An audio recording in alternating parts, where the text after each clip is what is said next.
Hello dear students, today we will solve this problem. 2017 की JEE advance की ये problem है, इसको हम सॉल्व करेंगे। प्रॉब्लम को पढ़ रहा हूँ। Consider N expanding sphere of instantaneous radius r whose total mass remains constant.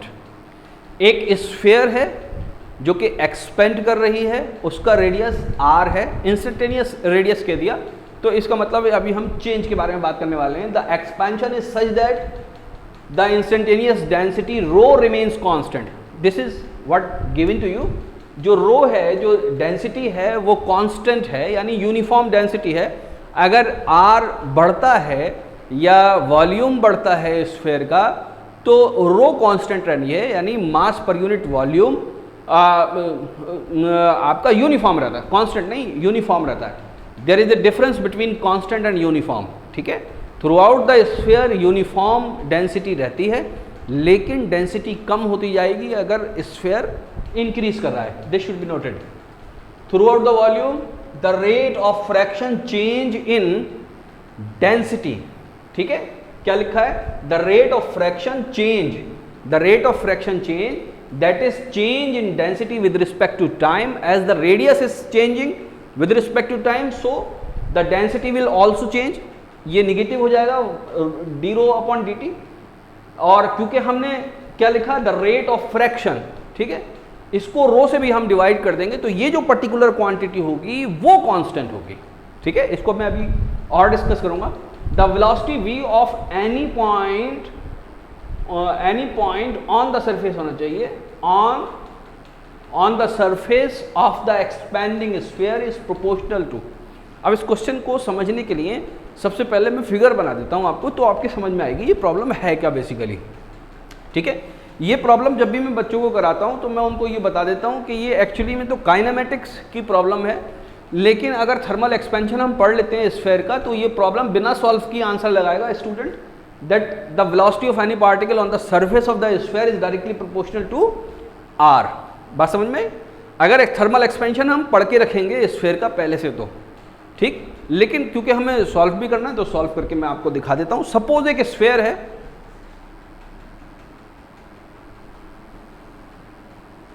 Suppose this is the sphere, और जो इसका रेडियस है वो क्योंकि इंस्टेंटेनियस रेडियस की बात की गई है तो हम आगे चल के इसका रेडियस बनाएंगे।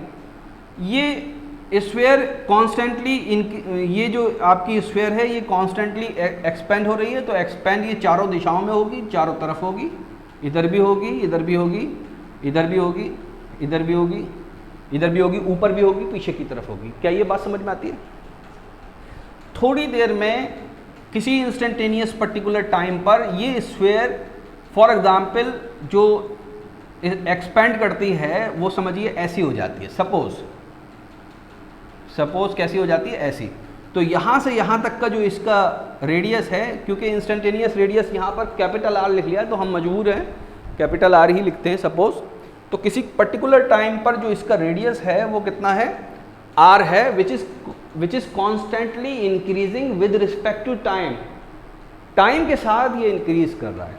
ठीक है, उसका फंक्शन हमें नहीं दे रखा, इस तरीके से कर रहा है। What is given to you कि 1 upon rho into d rho upon d t, where this rho is density, where this rho is density, d rho upon d t. क्योंकि r इंक्रीज कर रहा है तो डेंसिटी क्या होगी? Decrease करेगी। तो ये पर्टिकुलर क्वांटिटी आपकी कैसे हो जाएगी? ये पर्टिकुलर क्वांटिटी निगेटिव हो जाएगी और कम होने लगेगी विद रिस्पेक्ट टू टाइम। क्या बात समझ में आती है? ये पर्टिकुलर क्वांटिटी क्या हो जाएगी? कम होने लगेगी, डेंसिटी कम होने लगेगी विद रिस्पेक्ट टू टाइम, क्योंकि वॉल्यूम इंक्रीज करने लगेगा। इसी के साथ साथ ये रो भी, ये जो रो है, सॉरी ये तो नेगेटिव हो जाएगी और ये जो रो है ये नेगेटिव होने लगेगी। तो ये जो प्रोडक्ट होगा ये हमारा कांस्टेंट है, ये हमारा क्या चीज है? कांस्टेंट। तो एक रिलेशन हमको दे दिया गया। अब हमसे क्या कहा गया कि यहां पर कोई एक पॉइंट है P, ठीक है, यहां पर इस आगे की तरफ ये पॉइंट है, तो यहां से यहां तक की दूरी इस पर्टिकुलर टाइम में, किसी पर्टिकुलर टाइम में सपोज R है, तो इस ये P क्योंकि R इधर की तरफ मूव कर रहा है तो P भी इधर ही की तरफ मूव करेगा, ऊपर की तरफ मूव करेगा। क्या बात समझ में आती है? तो इसकी वेलोसिटी निकालनी है, यानी हमको फाइंड क्या करना है, वेलोसिटी ऑफ P निकालनी है। वेलोसिटी ऑफ P क्या होगी ये हमसे पूछा है।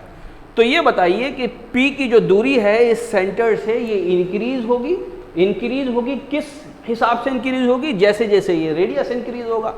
तो इस वेलोसिटी ऑफ P को क्या मैं dr है ना dr/dt बोल सकता हूँ, बताइए, ठीक है। तो velocity of P is equal to dr/dt। ये मुझसे पूछा है कि ये किसके प्रोपोर्शनल है, ये किसके प्रोपोर्शनल है, ये मुझसे पूछा है। क्या बात समझ में आती है? और क्या चीज़ें हमको दे रखी हैं, और हमको ये दे रखा है कि रो हमारी क्या है, रो यूनिफॉर्म है। याद रखिए रो यूनिफॉर्म है, कांस्टेंट नहीं है। जैसे जैसे R बढ़ेगा वॉल्यूम भी बढ़ेगा, रो कम होती चली जाएगी, ठीक है। रो हमारी क्या है, रो यूनिफॉर्म है। और क्या दे रखा है, और हमको ये दे रखा है कि मास ये कांस्टेंट है, ठीक है। यहां ये जो वेलोसिटी ऑफ P है इसको मैं स्मॉल v मान लेता हूं, ठीक है। क्या बात समझ में आती है? तो स्मॉल v क्या है, let it be velocity of any point P, और जो कैपिटल V है इसको मैं कह देता हूं let it be volume of sphere, ठीक है। अगर हम इंस्टेंटेनियस वैल्यू पुट करेंगे तो ये इंस्टेंटेनियस वॉल्यूम होगा, अगर हम फिक्स वैल्यू पुट करेंगे रेडियस की तो ये फिक्स्ड वॉल्यूम होगा या कांस्टेंट वॉल्यूम होगा, ओके। तो ये हमारे पास इतनी सारी चीजें अवेलेबल हैं, ओके। इसको हम करते हैं, ध्यान से देखिए, यहां करता हूं, ठीक है। हम m को कंसीडर करते हैं, m is equal to a constant. क्या बात समझ में आती है? मास हमें कांस्टेंट दे रखा है। मास होता किसके बराबर है? मास होता है डेंसिटी और वॉल्यूम का प्रोडक्ट। ये वेलोसिटी नहीं है, ये वॉल्यूम है, ये बात याद रखिए। क्या बात समझ में आ रही है? ये भी कांस्टेंट हुआ। आप बहुत अच्छे से ये बात समझ लीजिए, ये भले ही कांस्टेंट हो लेकिन रो कांस्टेंट नहीं है, रो इज नॉट कांस्टेंट। क्यों कांस्टेंट नहीं है? क्योंकि जो रेडियस है वो कंटिन्यूअसली इंक्रीज कर रहा है। वो कंटिन्यूअसली इंक्रीज करेगा तो वॉल्यूम कंटिन्यूअसली इंक्रीज करेगा। वॉल्यूम कंटिन्यूअसली इंक्रीज करेगा तो रो डिक्रीज करेगी। क्या बात समझ में आ गई? तो रो और वॉल्यूम इज नॉट कांस्टेंट। ये दोनों के दोनों these are function of radius r, क्योंकि r की वैल्यू चेंज हो रही है। r किसका फंक्शन है? r is function of time. वो टाइम का फंक्शन है, वो टाइम के साथ चेंज कर रहा है, विद रिस्पेक्ट टू टाइम ये चेंज कर रहा है। फर्स्ट डेरिवेटिव ले लेते हैं, इसका फर्स्ट डेरिवेटिव ले लेते हैं। एक बार हम रो को कांस्टेंट मान लेते हैं तो dv अपॉन dt निकाल लेते हैं, प्लस एक बार वॉल्यूम को कांस्टेंट मान लेते हैं तो d रो अपॉन dt निकाल लेते हैं।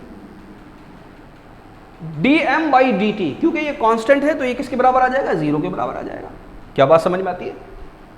ओके, बहुत आसान और बहुत सिंपल। dv अपॉन dt किसके बराबर हो जाएगा? dv upon dt। इसको आप इधर ले जाइए, ये हो जाएगा minus v upon rho d rho upon dt। क्या ये बात समझ में आती है आपके?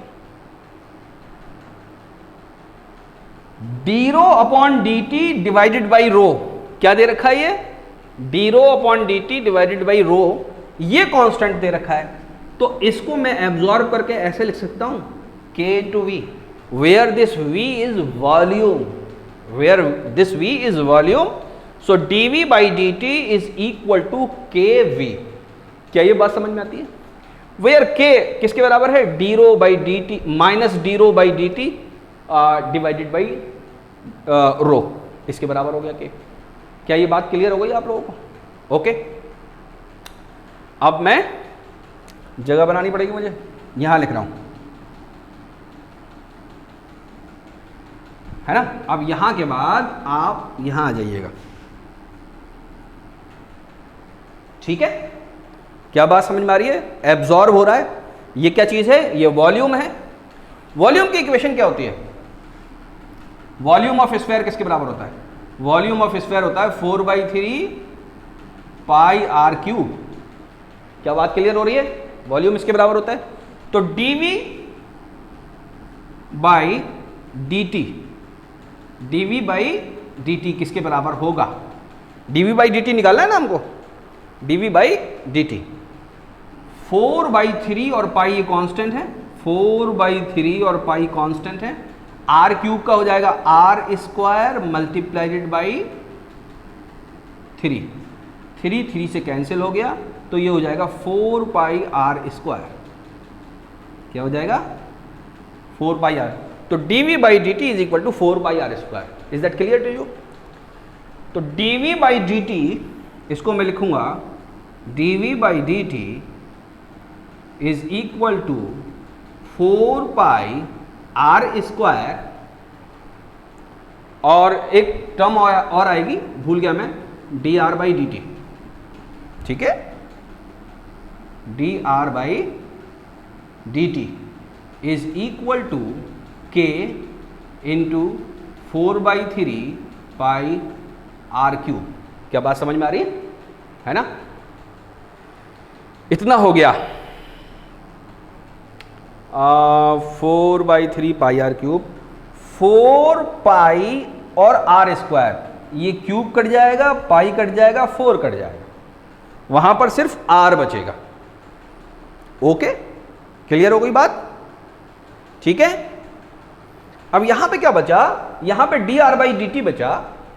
dr बाई dt किसके बराबर है? dr by dt is velocity. dr by dt किसके बराबर है? वेलोसिटी के बराबर है। तो इसको मैं वेलोसिटी लिख सकता हूं, this is the velocity, this is not the volume, this is the velocity. बात समझ में आ रही है? This velocity is equal to k by 3 r, hence we can say this velocity is directly proportional to r. This is the solution and answer.